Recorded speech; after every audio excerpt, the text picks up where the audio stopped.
Orange, partenaire de la transformation numérique des commerces, entreprises et collectivités, présente Sud Radio, le numérique pour tous, Vanessa Pérez. Bonjour et bienvenue dans ce nouveau numéro du numérique pour tous. J'espère que vous allez bien et que vous passez un bon week-end. Alors les beaux jours arrivent et on ne va pas s'en plaindre, et peut-être avec eux les envies de petits week-ends ou de grandes vacances pour certains d'entre vous. Eh bien aujourd'hui on va vous faire découvrir les nouvelles tendances et innovations dans le domaine du voyage et du tourisme. Nous essayerons de comprendre comment la crise sanitaire a modifié le choix de nos destinations et nos activités au service de davantage de sens et de découverte de l'environnement local. Nous vous ferons découvrir comment le monde de la croisière s'est réinventé depuis ces dernières années, avec des destinations et des programmes inattendus, mais aussi des innovations et des services toujours plus extravagants. Et enfin, nous vous emmènerons dans les coulisses des professionnels du tourisme pour mieux comprendre comment s'organisent les territoires pour gérer les pics d'affluence de voyageurs. Le numérique pour tous spécial tourisme, c'est tout de suite et c'est sur Sud Radio. Sud Radio, le numérique pour tous, Vanessa Pérez. Alors aujourd'hui, dans le numérique pour tous, on va essayer de comprendre quelles sont les nouvelles tendances dans le domaine du tourisme et de l'hôtellerie, tendances qui ont été révélées ou accélérées par la crise sanitaire. Et pour en parler, j'ai le plaisir de recevoir le directeur général de la marque Ennismore. Alors Ennismore, peut-être que vous ne connaissez pas cette marque, mais vous allez voir qu'elle vous est très familière. C'est une société qui est associée au groupe Accor, et aujourd'hui Ennismore, c'est 14 marques, 90 hôtels à peu près, 160 restaurants et bars dans 22 pays, dont le point commun est de proposer une offre créative et innovante au service d'un style de vie. Alors Cédric, merci beaucoup d'être parmi nous. Je le disais, votre enseigne est associée à ce que l'on appelle le lifestyle en anglais, ou style de vie. C'est quoi le lifestyle ? Bonjour à tous. Alors le lifestyle, c'est votre style de vie. Donc vous avez votre style de vie, et vous avez envie de partager ce style de vie avec d'autres personnes. Vous avez des valeurs que vous voulez partager. Vous êtes une surfeuse. Vous avez envie de faire découvrir la restauration, et donc vous créez un produit qui vous ressemble. Donc, d'un produit lifestyle, un hôtel lifestyle, c'est avant tout un hôtel qui vous ressemble, avec des valeurs communes. La notion de valeur est essentielle. Et vous avez lié à ça le design, évidemment, et la restauration. Alors, on va en parler concrètement avec des enseignes comme le Mama Shelter ou le Joanjo. Faites-nous un petit peu voyager, dites-nous ce que l'on trouve dans ces enseignes. Alors, la grande différence de ces hôtels lifestyle par rapport aux hôtels classiques, c'est qu'un hôtel classique, c'est un hôtel qui vit un peu en autarcie, tout seul dans son environnement. Vous êtes un voisin, vous rentrez pas dans cet hôtel. Le principe de notre hôtel Mama, Joanjo et autres, c'est que vous rentrez, ça fait partie de la vie locale. Vous allez rentrer parce que vous avez un événement régulier. Donc c'est toujours autour de la restauration et autour du festif ou autour de l'animation. Alors vous parlez du Mama Shelter, c'est une enseigne qui a des gènes du Club Med, on peut le dire. Qu'est-ce qu'on retrouve ? C'est quoi ces caractères héréditaires que l'on va retrouver au Mama Shelter ? Le premier caractère héréditaire, c'est le fondateur. Il y a 3 fondateurs, c'est une famille, ça s'appelle les Trigano. Vous avez Serge, Benjamin et Jérémy. Et Serge, son papa a créé le Club Med. Quand vous reprenez le Club Med a été créé en 1950 par Gilbert et Gérard Blitz, à la sortie de la guerre, pour apporter du bonheur et pour apporter, en fait, pour toutes les personnes qui ont vécu la guerre, pour vivre quelque chose de différent, d'accord ? Et ils ont commencé les premiers villages en Méditerranée. Le Mama Shelter avec Serge, c'est exactement la même chose. Il a voulu apporter du bonheur dans l'hôtellerie classique de ville. Donc son objectif, c'est de dire finalement, tous nos hôtels d'habitude sont un petit peu tristes, sont un petit peu mornes. Et bien moi, ce que je vais faire, c'est que je vais apporter de la vie, je vais apporter du bonheur. Donc on est dans cette logique, de valeurs de partage, de générosité et de bonheur. Alors, donc on est exactement pareil. Oui, si je réserve une chambre au Mama Shelter, qu'est-ce que je vais découvrir, en termes de restauration, en termes d'environnement? Alors la première chose que vous allez découvrir, c'est d'abord, ce sont des personnes différentes. Les employés de Mama Shelter ou des employés de Joanjo sont comme je vous le disais au départ, des personnes qui vont partager les mêmes valeurs. Donc ils sont fiers de ces valeurs. Donc quand vous allez rentrer dans un Mama, vous allez vivre, grâce à ces employés, un moment un petit peu entre parenthèses dans cette vie citadine incroyable, à 200 à l'heure. Dans Mama, chez Joanjo, vous allez avoir cette petite bulle, un shelter en anglais, c'est un abri, dans cet abri de bonheur en fait. Donc vous allez vivre des moments avec les employés autour de la restauration, dans votre chambre, et il y aura pas mal de monde, partage. Au Mama Shelter, il se passe toujours quelque chose. Donc ça veut dire que si je réserve une chambre parce que j'ai un voyage professionnel, ou si je veux réserver plusieurs jours, je suis toujours la bienvenue, je suis à l'aise, je suis pas seule comme ça dans mon coin comme un voyageur, j'ai pas de repères, il y a quelque chose de spécial qui se passe, quoi. Il y a un lien social, c'est-à-dire que le risque, c'est effectivement quand vous êtes dans un hôtel classique, si vous vous retrouviez seul à table, nous, c'est notre principe, c'est qu'on a des grandes tables, donc on essaie de toujours créer du lien avec les personnes seules, et nos collaborateurs sont là pour ça aussi. Alors il y a une autre enseigne qui s'appelle le Joanjo, qui est assez nouvelle, dites-nous-en un petit peu plus sur cette enseigne. Joe & Joe, on a voulu révolutionner l'auberge jeunesse. Et l'auberge jeunesse, ça faisait un peu en ancien temps. On avait l'impression que c'était un peu pas très propre, que c'était un peu décalé. Joe & Joe, on a repositionné l'auberge de jeunesse. Le premier a ouvert à Osgore sur la thématique du surf. Et c'est vraiment pour gérer les backpackers, les jeunes. Donc vous avez à la fois des chambres individuelles, mais vous avez aussi des dortoirs. Et vous avez on parle de lit maintenant. Et votre premier lit, le prix commence à 20 €. Donc c'est quand même pas très cher. C'est hyper accessible. Ouais. On peut y aller en bande de copains. On peut y Exactement, aller tout seul. C'est le principe. Le principe, c'est que pour chaque marque, vous l'avez compris en fait, la grande différence des hôtels lifestyle par rapport aux autres, c'est qu'au-delà des valeurs, c'est que c'est pas du marketing. C'est-à-dire qu'à chaque fois, vous avez des fondateurs. On a parlé de Mama, on peut parler de 25 heures. Vous avez en face de vous des personnes qui ont créé parce qu'elles avaient en elles, dans leurs liens familiaux, elles avaient des valeurs qu'elles voulaient faire partager. Donc on n'est pas du tout dans du marketing, on est vraiment dans du partage de valeurs. Donc à chaque fois que vous allez dans ces marques-là, quelle que soit la catégorie de ces marques-là, vous allez vivre quelque chose de fort. D'abord avec les employés, puis aussi avec les autres personnes, parce que vous partagez les mêmes valeurs. Et vous avez le sentiment que depuis la crise sanitaire, on vit le tourisme un petit peu différemment, on a d'autres quêtes, on a envie de découvrir l'environnement local, et non plus, comme vous le disiez, d'être dans cette autarcie. Ça a changé ? Oui, alors c'est drôle ce que vous dites, parce qu'il y a, suite à cette période un petit peu difficile, on voit 3 grandes thématiques arriver. La première, c'est effectivement du tourisme local, c'est-à-dire que des Français qui redécouvrent la France, des Anglais qui redécouvrent la France. Donc on n'est pas obligé d'aller à 500 000 km, j'exagère, à 2000 km pour voyager et pour faire du tourisme. Donc on voit cette nouvelle grande tendance qui est finalement un tourisme, j'appelle local, c'est-à-dire plutôt européen, qui nous va très bien, donc dans la redécouverte. Ça, c'est la première chose. La deuxième chose, je pense qu'il y a une conscience de voyager intelligemment. Hein. Les gens veulent comprendre la culture locale, veulent vivre quelque chose et ne veulent pas automatiquement, même dans la culture même de l'hôtel, c'est-à-dire ne veulent pas avoir un hôtel très standardisé, mais veulent que cet hôtel ait une connotation locale. Et pour eux, c'est absolument essentiel. Et enfin, je finirai sur la troisième grande tendance, qui est que cette grande tendance historique venait un peu d'Asie, où il y avait beaucoup de groupes qui venaient un peu de tourisme de masse. Moi, je crois que sincèrement, il y a une tendance où on veut aller vers des plus petits hôtels, de moins grande capacité, pour vivre quelque chose de plus authentique. Alors, on le disait, la restauration joue un rôle très important, parce que vous avez des hôtels, mais vous avez aussi des restaurants. Ouais. Qu'est-ce qu'on trouve de particulier, justement, dans ces restaurants ? Alors, d'abord, c'est une restauration qui est fraîche. Elle est faite sur place. Vous avez des chefs que nous formons nous-mêmes. C'est une restauration donc qui est généreuse. Quel que soit le positionnement, vous savez, on a 15 marques, donc quel que soit le positionnement de ces marques-là, c'est toujours une restauration de qualité et toujours fraîche, avec un vrai chef, ce qui n'est pas toujours le cas. Et enfin, dernier point, c'est qu'on lie toujours la restauration un petit peu ce qu'on appelle, nous, l'entertainment. Donc la restauration viendra toujours avec un côté plus ludique et du divertissement. C'est important. Vous venez, c'est le seul endroit, moi je dirais, chez Mama, où vous venez, vous prenez un apéro, ça se passe très bien, l'ambiance est bonne, vous avez la possibilité de dîner, et après le dîner, vous pouvez rester pour, si vous voulez danser, en tout cas faire un peu plus la fête. Donc finalement, c'est un 3 en 1 qui va très bien, et c'est pas simple de trouver ça dans toutes nos villes. Et justement, alors où est-ce qu'on le trouve en France ? Enfin, où est-ce qu'on peut se rendre dans un restaurant ou dans un Mama Shelter, ils sont partout, hein. Ouais. On est partout, on est évidemment dans les grandes villes parisiennes, on en a 7, hein, Lyon, Toulouse, Marseille, Bordeaux, Paris, Lille, j'en oublie sûrement. Voilà, donc on est un peu partout. On va ouvrir Nice, on va ouvrir Dijon.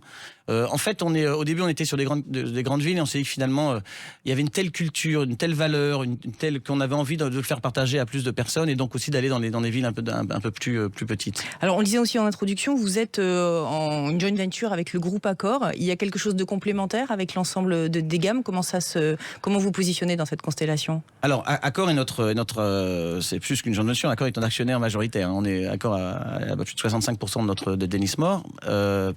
Si vous voulez, Accor a des marques extraordinairement puissantes dans le monde entier. Il y a 5000 hôtels Accor dans le monde entier.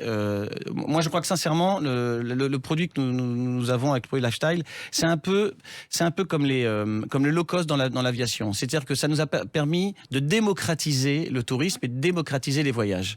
On s'est aperçu, et c'est en fait finalement un petit peu l'arrivée d'Airbnb. On s'est aperçu qu'il y avait toute une tranche de la population qui ne consommait pas les hôtels classiques parce qu'ils voulaient vivre différemment, ils voulaient vivre local, ils voulaient avoir de la nourriture locale, etc. Et donc cette population-là, elle n'allait pas dans les hôtels classiques. C'est pas vrai.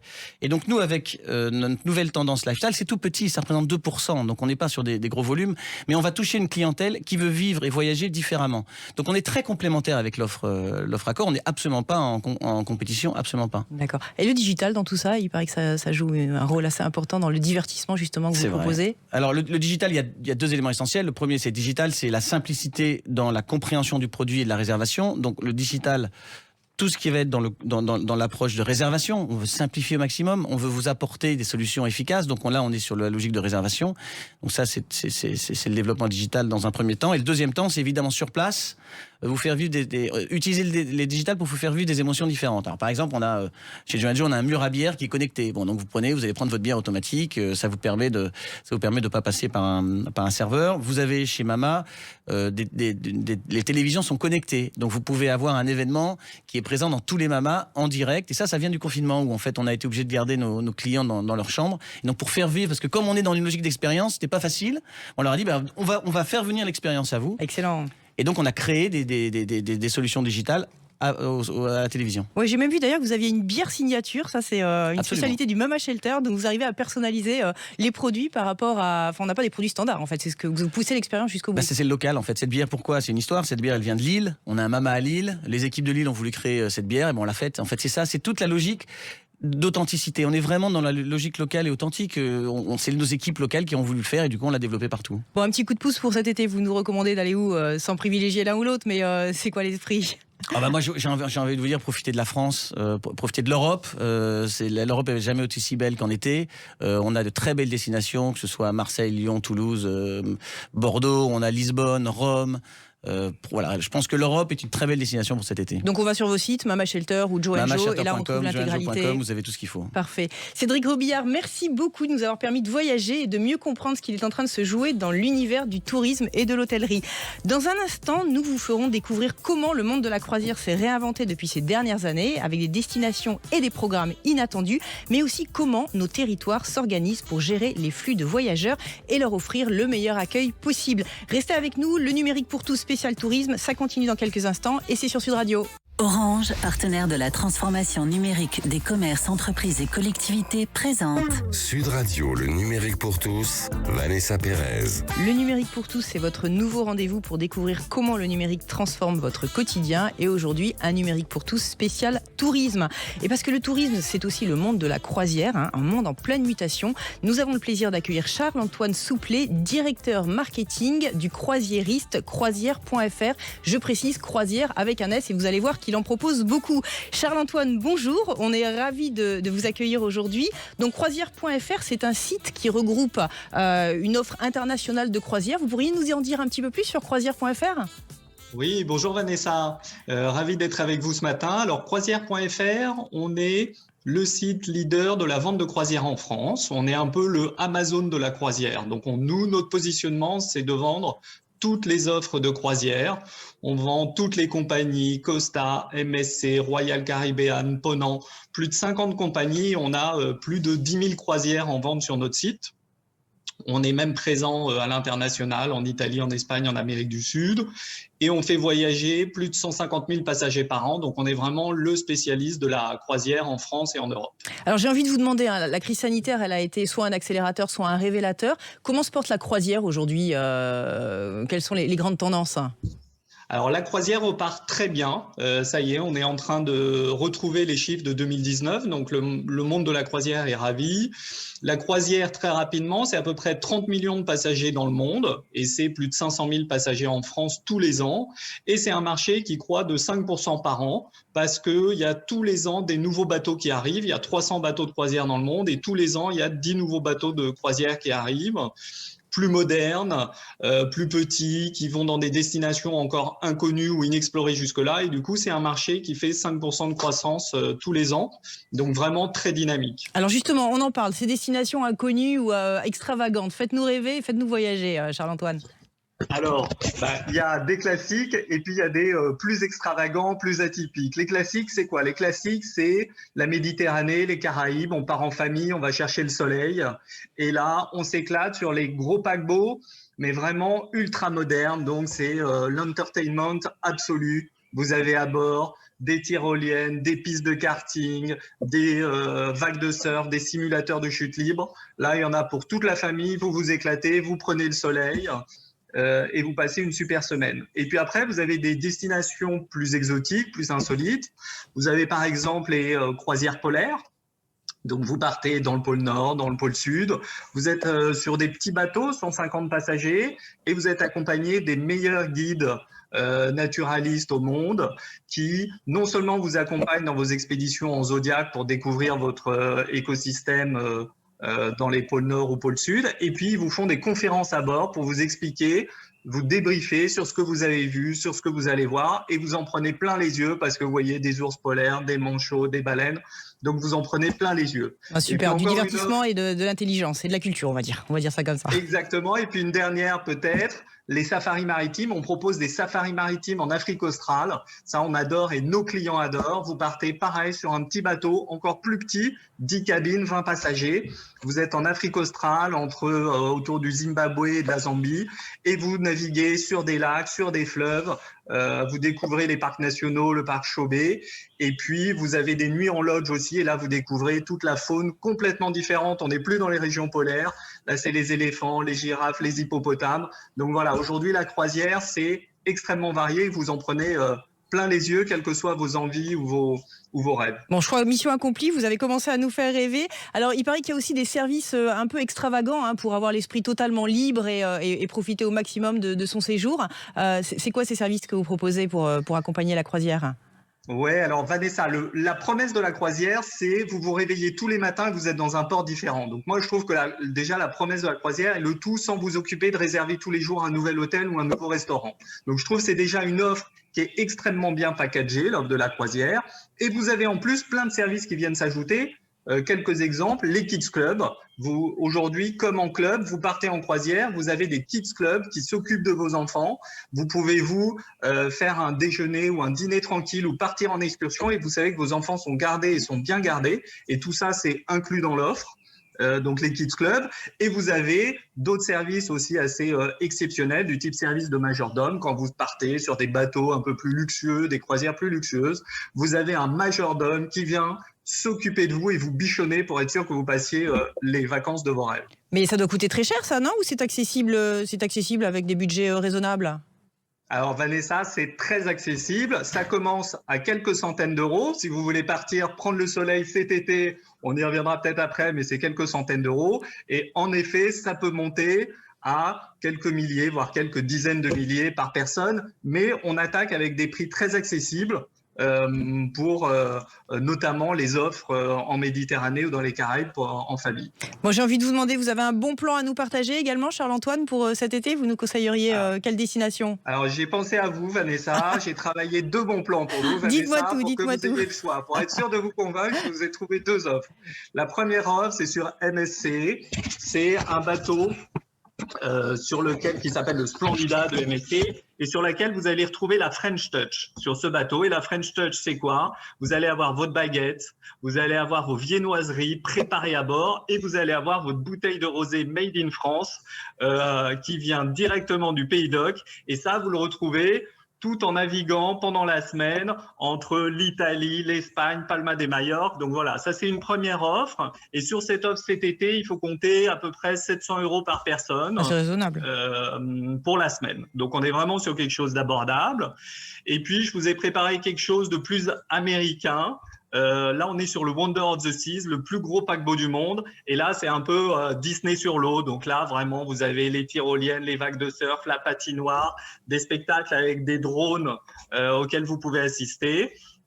Et là, pareil, c'est la Méditerranée, c'est le soleil. Et il faut compter un peu plus cher. On est autour de 1100 € la semaine par personne. Bon, vous m'avez convaincu. Merci beaucoup, Charles-Antoine. Je rappelle, croisière avec un S.fr si vous n'avez pas encore trouvé votre idée de vacances. Le tourisme, on le disait, c'est aussi gérer des flux de voyageurs et éviter que tout le monde afflue au même endroit, au même moment. Et tout de suite, pour en parler, j'ai le plaisir d'accueillir la directrice générale adjointe de Provence Tourisme, l'agence de développement touristique du département des Bouches-du-Rhône et de la métropole Aix-Marseille-Provence. Je l'ai dit, Valérie Carbone, bonjour, on est ravis de vous avoir parmi nous. Donc Valérie, la région des Bouches-du-Rhône compte des destinations vers lesquelles on adore aller, que ce soit l'été ou l'hiver, et donc ça correspond à 8 millions de voyageurs en plus qui vont venir découvrir vos régions.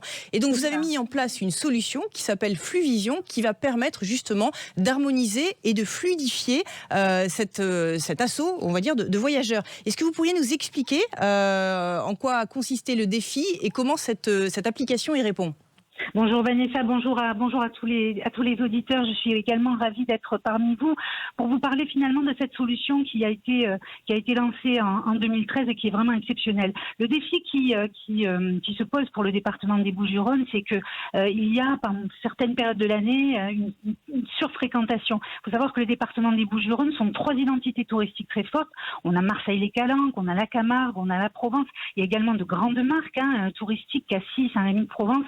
Et finalement, il y a une fréquentation qui est là toute l'année, en été et en période scolaire en particulier. Et donc, il y a quelques sites qui connaissent des moments de période de surfréquentation. Donc, notre ambition, finalement, comme en parlait Cédric Rebillard tout à l'heure, il faut faire en sorte que ces moments soient des abris de bonheur. Et notre ambition, c'est d'être en capacité d'accueillir nos visiteurs tout en développant une notion d'hospitalité, de rencontre, faire finalement du touriste un véritable voyageur et lui permettre de découvrir l'expérience Provence, c'est-à-dire la Provence qu'on a envie qu'il conserve en lui-même tout en quittant notre destination. Alors, Fluvision, comment Fluvision y contribue très concrètement ? Très concrètement, bien Fluvision, c'est un dispositif qui est relativement simple, puisqu'il permet d'évaluer le nombre de personnes présentes sur un territoire et de pouvoir savoir exactement qui elle est. Si elle est un résident, si elle est un touriste, si elle est un visiteur, si elle est un étranger, d'où cet étranger vient. C'est assez simple. Ça s'appuie sur un dispositif de téléphonie mobile. Et en fait, quand vous vous déplacez, votre téléphone, il va se plugger, il va se connecter à une borne. Et en fonction, lorsque vous vous déplacez, nous récupérons toutes ces données qui concernent ces téléphones mobiles et puis nous traitons ces données par des zones qui sont préalablement définies. Et bien évidemment, ces données sont cryptées, anonymisées, donc il y a Ça, c'est une vraie exigence. C'est une vraie exigence du dispositif. Toutes les données nominatives sont exclues finalement du dispositif. Nous ne conservons, mais que pour des moments très ponctuels, des données qui sont non nominatives et qui ensuite sont détruites après les exploitations qui sont réalisées. Finalement, ça dit comment ce téléphone arrive sur ce territoire. Est-ce que ce téléphone est habituellement résident sur le territoire des Bouches-du-Rhône? Et s'il vient de l'extérieur, ça nous permet de savoir d'où il vient. Toutes ces données ensuite sont détruites et ça c'était une vraie exigence parce que lorsque nous avons créé ce pilote avec Orange Business Service, c'était une donnée absolument indispensable que d'avoir l'autorisation de la Commission nationale informatique et liberté pour pouvoir être autorisé finalement à exploiter ces données. Valérie, 30 secondes pour conclure les bénéfices et les résultats et comment on pourra apprécier justement cet été le résultat, on va dire, de la mise en œuvre de cette application. Les résultats, les bénéfices sont très importants. Ce sont des données en quasi-temps réel. Ça veut dire que lorsqu'on voit comment le territoire est approché, comment le territoire est fréquenté, on peut aussi orienter ces flux sur d'autres zones qui sont des zones moins fréquentées. Ce dispositif, il nous permet d'anticiper, il nous permet de projeter et donc il va nous permettre de réguler ces flux et d'être en capacité d'accueillir dans des bonnes conditions, en plein confort finalement, toutes ces populations qui vont venir visiter ce département qui, je le rappelle, est le plus beau département de France. Merci beaucoup Valérie de nous avoir fait rentrer dans les coulisses, c'était très clair et merci de nous préparer de très belles vacances pour cet été. Merci à tous nos invités de nous avoir permis de nous évader en nous proposant des pistes de réflexion pour nos prochains voyages et merci aussi à tous nos auditeurs, vous êtes de plus en plus nombreux à télécharger les podcasts du Numérique pour tous. Je vous souhaite une très belle fin de week-end et je vous dis à la semaine prochaine. Avec Orange, partenaire de la transformation numérique des commerces, entreprises et collectivités. Orange.